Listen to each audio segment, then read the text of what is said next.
Sudah masuk, tinggal kita SK-nya aja, tinggal nunggu SK. Semua 7 kabupaten kota. Ada kader maju, ada yang kita mengusung sama sekali. Kan untuk ini kita, yang bupati siapa? Dari bupati kalau dari kader kita? Dari kader ada kita Marjito di Oku, ada siapa Bu Suwarti kan, yang wakil lurah, tetap berjalan sama dengan yang lama. Yang lainnya nyusul ada Asgianto yang Pali nanti, karena Pali belum ada pasangan sampai sekarang kan. Itu misi kita usung, misi kita urus. Kalau yang lain kita nggak ada kader kayak Okus, nggak ada saingan kayaknya. Gitu. Kalau ke Pali tadi artinya kita memasangkan masih ada solusi untuk kader kita yang maju.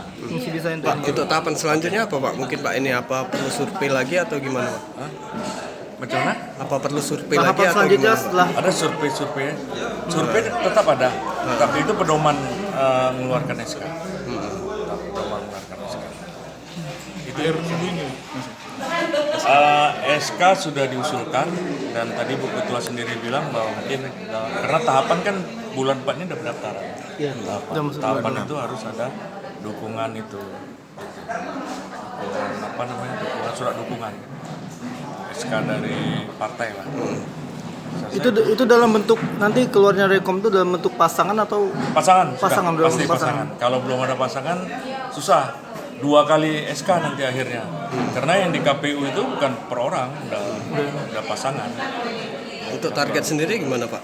Ya target kita dari 7 ya harus menang semua apa yang kita dukung. Tadi sesuai dengan rapat kita kan bahwa hasilnya harus semua kader, semua simpatisan kita ajak untuk menangkan apa yang kita usung.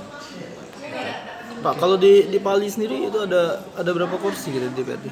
Pali ada 2 di Pali. Kita ada pimpinan banyak, kayak di Oku pimpinan ketua. Lainnya di Okut kita wakil, di Okus kita kosong wakil, di